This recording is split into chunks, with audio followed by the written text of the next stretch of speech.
Okay, so an assignment is open here. Let's talk about the different areas and different icons and buttons that you see. So starting in the upper left, you've got this top toolbar where you have your home and SmartMusic icon. They both take you to the same place. Then you have the tracks that you can work on. Here are the takes that you have recorded. Again, you can record multiple times and choose your best one. For assessment, you can change some things here. This is Loop. This is a great tool if you want to practice a certain section. Here's display. What do you see? Do I want to highlight the measure I'm in? You see that that's toggling on and off. You can choose to have a cursor. That's this blue line here to follow along with you. Then on the upper right, you have notifications. Those will be if I need to let you know anything. Here's your profile itself. This is also how you can log out. Then you have a help center. You can start here or feel free just to reach out to me directly if you need anything. You are in practice mode over here. That's great. Here's your waffle. This will tell you a couple different areas that you can go in SmartMusic. I'm not getting into the specifics of each one right now. Just want to give you an overview of what you see. All right, so I'm back to tracks. This is where I can change some things about this. This is the volume. This is what we can call the mixer. Here's accompaniment. So the parts that play along with you, you can adjust the volume, or if you press this, you can mute it. So listen quickly. Let's see if I can hear this.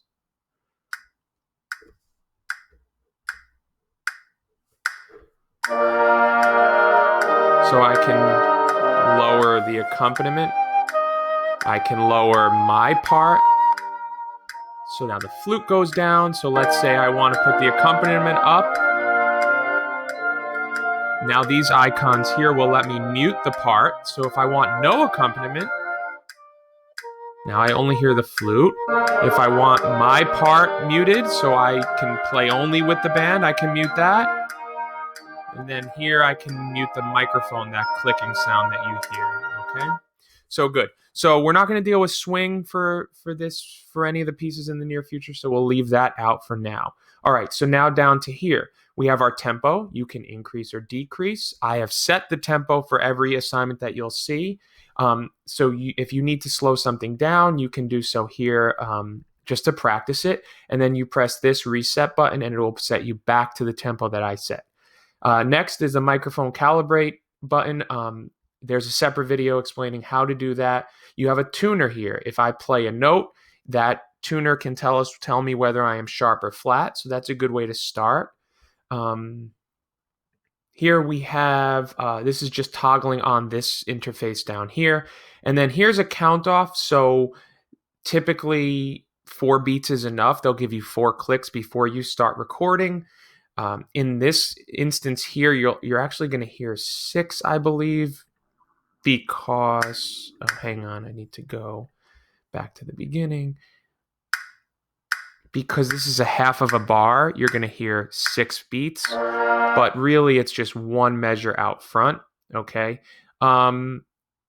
Next, these are over here. This is pages, okay, of the music itself. Now here's your transport controls. You can simply play so you can hear your part. If I mute the accompaniment here, I just hear the flute part itself along with the metronome or whatever instrument you're working on. I can add accompaniment back in. Okay.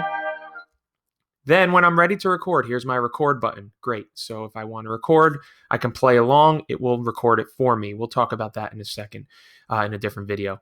All right, great. Then this button here, once I do record, I can play the recording. You see the little record icon and the play. So play what I just recorded. That happens right there. All right, so other videos will explain some of these parts more in depth, but that's just an overview for now.